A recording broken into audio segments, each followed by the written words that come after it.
Olá, pessoal, eu sou a professora Zilmar Albuquerque. Hoje nós vamos fazer alguns exercícios de dinâmica. Nós já temos algumas questões gravadas, algumas questões de dinâmica. Então, hoje nós vamos resolver mais 4 questões.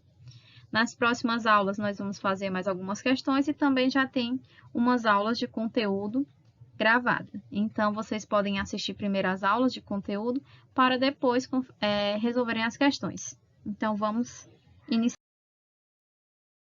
Nós vamos resolver essa questão de dinâmica, nossa primeira questão de hoje, certo? Então, na Terra, um astronauta de massa m tem peso p. Supondo que na Lua a aceleração da gravidade seja 1/6 da verificada na Terra, obtenha a massa do astronauta, aqui a letra A, né? E a letra B, ela quer o peso do astronauta.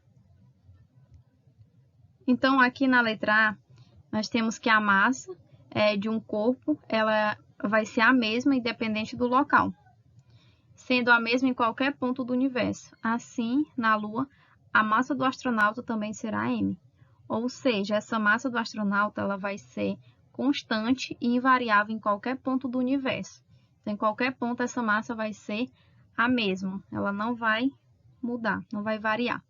Agora, vamos para a letra B. O peso do astronauta, né? Então, o peso do astronauta na Terra, ela é dada por P igual a massa vezes a gravidade. Então, o peso do astronauta na Lua, ele é dado pela massa do astronauta vezes a gravidade da Lua. Como a gravidade da Lua, ela é 1/6 da gravidade da Terra, então nós temos que o P, que é o peso, é igual a m, que seria a massa, e 1/6 vezes a gravidade, ou peso igual a m vezes g dividido por 6. Vamos começar a nossa segunda questão, né? Que é uma esfera maciça A, de peso P, ela está ligada por um fio inextensível C, de massa desprezível. A outra esfera B, também maciça, de peso P', igual a 2P. O conjunto ele é abandonado no vácuo, sem velocidade inicial, e executa um movimento de queda livre com fio reto na vertical. A aceleração da gravidade tem intensidade g. Calcule. Então, aqui nós temos a letra A e a letra B para resolver essa questão, certo? Os módulos de aceleração das esferas A e B e a intensidade da força de atração de cada fio. Então, vamos resolver essa questão. Então, aqui na letra A, ele só quer saber os módulos da aceleração da esfera A e da esfera B, certo? Então, essas esferas A e B, elas estão em queda livre. E a aceleração ela vai ser igual, certo? Igual à gravidade. Gravidade G. Aqui ele quer a intensidade da força de atração de cada fio. Então, a força resultante em cada esfera em queda livre é o seu próprio peso. Por isso, essas duas esferas, elas não interagem com o fio. Elas permanecem frouxas sem estar tracionado. Então, a tração nula. Nós vamos responder essa terceira questão, certo? Então, um bloco de massa de 2 kg é acelerado verticalmente para cima com 4 metros por segundo ao quadrado, em uma região em que a influência do é desprezível. Sabendo que no local a aceleração da gravidade tem módulo de 10 metros por segundo ao quadrado, calcule.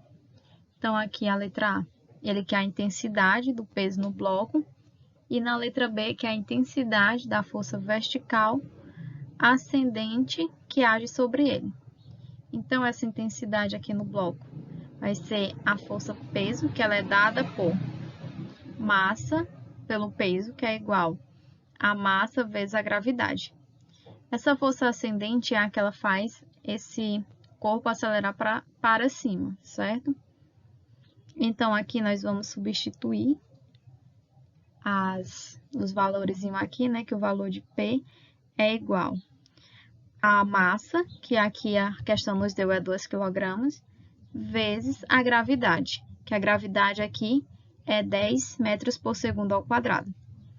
Então, substituindo, nós vamos ter que o peso é igual a 2 vezes 10, que vai dar 20 newtons, certo? Então, a intensidade do peso no bloco é de 20 newtons. Na letra B, ele quer a intensidade da força vertical, que ela é ascendente que age sobre ele, né? Então, aqui, nós precisamos encontrar a resultante das forças verticais que agem sobre esse bloco.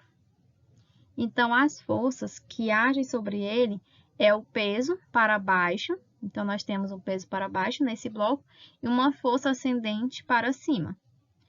Logo, pelo princípio fundamental da dinâmica. Então, nós temos que a força resultante ela é igual à força ascendente menos o peso. Então, aqui vai ser igual a massa vezes a aceleração. Então, nós vamos isolar essa força resultante, que é o que essa força ascendente, que é o que nós queremos encontrar aqui, certo? Então, isolando, nós vamos ter a força ascendente igual a massa vezes a aceleração. E esse peso que nós vamos jogar para o outro lado, ele está negativo, ele vai passar positivo. Então, vamos ficar com massa vezes a aceleração mais o peso. Então, a força ascendente vai ser igual. Agora, nós vamos substituir aqui. A massa ela é 2 kg, então vai ser o 2. A aceleração é 10, mais o peso, que é 20, né? Que é o que nós acabamos de descobrir aqui. Então, 20. Então, vai ser 2 vezes 4, que vai dar 8, mais 20. Isso vai ser 8 mais 20, 28. Então, a força ascendente ela é igual a 28 newtons. Temos aqui mais uma questão de dinâmica. Agora, da primeira lei de Newton, certo? Então, a primeira lei de Newton afirma que se a soma de todas as forças atuando sobre o corpo for zero, o corpo. Então, o que acontece com esse corpo se as forças que atuam sobre ele for zero? Então, alternativa A, ela terá um movimento uniforme e variado. A B, apresentará velocidade constante. A letra C, apresentará velocidade constante em módulo, mas a sua direção ela poderá ser alterada.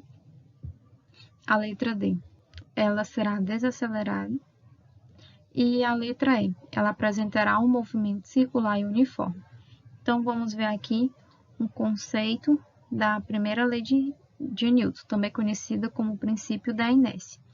Então, todo o corpo ele continua em seu estado de repouso ou de movimento uniforme em linha reta, a menos que seja forçado a mudar o seu estado por forças aplicadas sobre ele, certo?